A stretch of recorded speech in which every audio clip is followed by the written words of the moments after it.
మన ఇద్దరి మధ్య ఒక మాట నిలబెట్టుకుందాం. ఓకే. ఏమండి, ఈవిడేమో నన్ను 2 నిమిషాలు మాట్లాడమంది, నేనేమో 5 నిమిషాలన్నా మాట్లాడతానని అడుగుతున్నా. మా ఇద్దరి మధ్య బేరం కుదరటం లేదు. మాట్లాడేది ఎవరి గురించి? పవన్ కళ్యాణ్ గురించి. పవన్ కళ్యాణ్ గురించి మాట్లాడాలంటే 2 నిమిషాలు మాట్లాడటం కంటే చాలా థ్యాంక్స్ అండి, సంతోషం అని వెళ్ళిపోవచ్చు. అలా చేయనా సార్? 2 నిమిషాలు ఇక్కడ, 3 నిమిషాలు నాతో ఫోన్లో మాట్లాడరా? Okay sir. ఒకటి ఇప్పుడు ఇక్కడి నుంచి లెక్కేసుకోండి టైము, ఇందాకది కాదు. ఇక్కడ వాళ్ళు అలాగే అంటారు కానీ నేను 15 నిమిషాలు తీసుకుంటా టైం. నా సంగతి నాకు తెలుసు.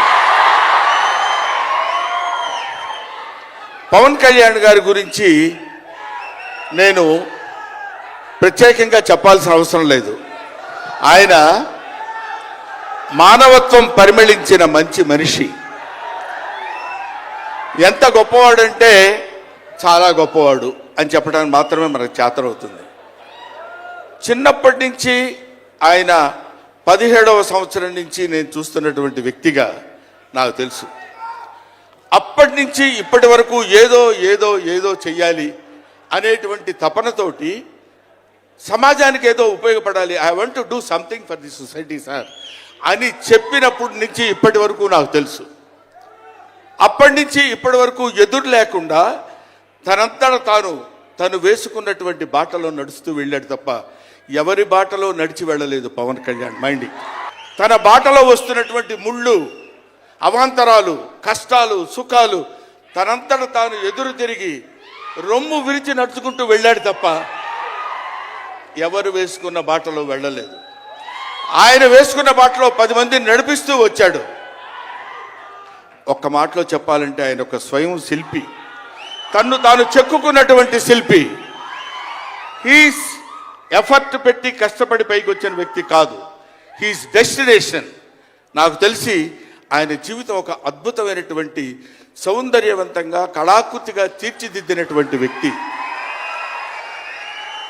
ఈయన దేవుణ్ణి ఎందుకు నమ్ముకున్నాడు అనేటువంటి ఆలోచన మనకు వస్తే, ఏదో ఒక మధ్యతరగతి కుటుంబంలో పుట్టినటువంటి వ్యక్తి అలా అలా తను తాను పెంచుకుంటూ వస్తే తెలియదు భగవంతుడు ఎక్కడ ఎలా తలుపు తిప్పుతాడో తెలియకుండా ఆయన తను ఎలా మలుపు తిప్పుకున్నాడంటే, ఈయన సినిమా యాక్టర్ ఏంటి, ఎవరితో మాట్లాడు, ఎటు పక్కన నిలబడతాడు, ఈయన సినిమా యాక్టర్ ఏంటి అని మనం అనుకుంటే, కాదురా నువ్వు సినిమా యాక్టర్ అయి తీరాలని చిరంజీవి గారు, సురేఖ గారి ప్రోత్సాహంతో అక్కడ అమ్మాయి ఇక్కడ అబ్బాయి అనే సినిమాలో యాక్ట్ చేశాడు. పోనీ యాక్ట్ చేశాడు, అలా అయిపోయింది. అయిపోయిన తర్వాత అంతటితో ఆగాడా? మళ్ళీ ఎందుకు తిరిగాడో ఈ పొలిటికల్ లైన్లో తిరిగాడు. ఇది ఆయన చేసుకుంది కాదు, ఇది ఒక డెస్టినీ ఆయన నడిపిస్తుంది. అలా తిరిగి తిరిగి తిరిగి లేచిన కెరటం గొప్పది కాదు, పడి లేచిన కెరటం గొప్పది. ఎంతమంది ఎన్నైనా అనుకోనివ్వండి, సముద్రం అంతా ఒకసారి ఎదురొచ్చి గుండెల మీద కొట్టినా సరే స్ట్రైట్గా నిలబడి చెప్పగలిగినటువంటి ఏకైక వ్యక్తి మా పవన్ కళ్యాణ్. ఆ రాయి అలా నిలబడి ఉంటుందంటే సముద్రం వచ్చి గుద్దుకొని వెనక్కి వెళ్ళిపోవాలి తప్ప అది కదలదు.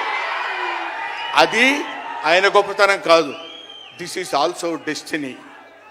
ఆయన అలా రుచించబడ్డా అటువంటి వ్యక్తి ఇన్ని అవమానాలు, ఇన్ని భయంకరమైన సిచ్యువేషన్ అంతా తిరగబడి ఈయన మినిస్టరా, ఈయన డిప్యూటీ సీఎమ్మా,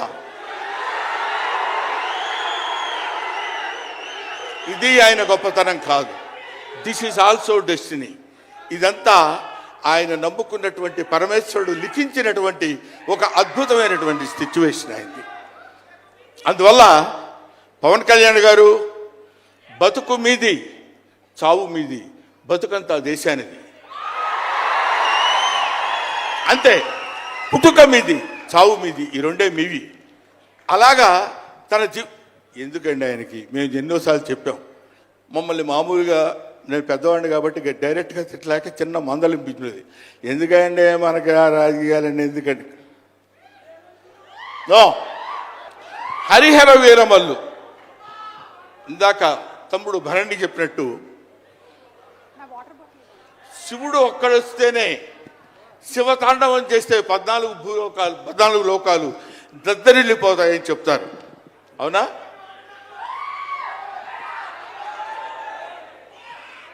శివుడు త్రిశూలం పట్టుకుని తాండవం చేస్తే గడగడ గడగడగడ భూలోకం అంతా ఉణికిపోతుంది. అటువంటి శివుడు వస్తున్నాడు. విష్ణుమూర్తి సుదర్శనాన్ని వదిలితే ఎంతో మంది శిశుపాలు నుండి సంహరించగలిగిన శక్తి ఉంది అతనికి. ఒకడు హరుడు, ఒకడు హరి. విష్ణుమూర్తి శివుడు వీళ్ళిద్దరూ కలిసి వస్తున్నాడు. హరిహర వీరమల్లు పేరుతో వచ్చినటువంటి హరిహర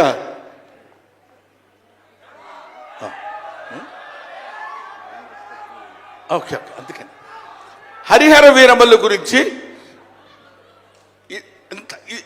మధ్యలో చిన్న డిస్టర్బెన్స్ జరిగింది. సరే, ఏదేమైనా ఆ సినిమా గురించి ఇంక నేను చెప్పాల్సిన పని లేదు, మీరు చూస్తారు కాబట్టి నేను మాట్లాడదు. ఎందుకంటే పవన్ కళ్యాణ్ గారి గురించి ఆవిష్కరించి ఆయన గురించి 2 ముక్కలు చెప్పాలని. సరే, సినిమా గురించి అంటారా, ఇంకా ఆయన గురించి మనం ప్రత్యేకంగా చెప్పాల్సిన అవసరం లేదు.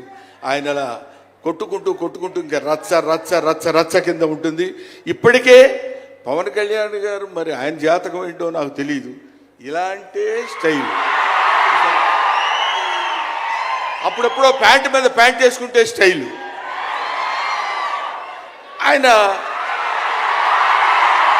కారణ జన్ముడు కాబట్టి ఇంకా నన్ను అనవసరంగా వెనకాల జుట్టు పట్టుకొని లాక్కి వెళ్ళిపోయేటట్టుంది సుమ మా అమ్మాయి. కాబట్టి I wish you all the best. ఎప్పటికైనా మీ ఒళ్ళో తలపెట్టుకుని ఎక్కెక్కి ఏడవాలని ఉంది పవన్ కళ్యాణ్ గారు. Thank you very much.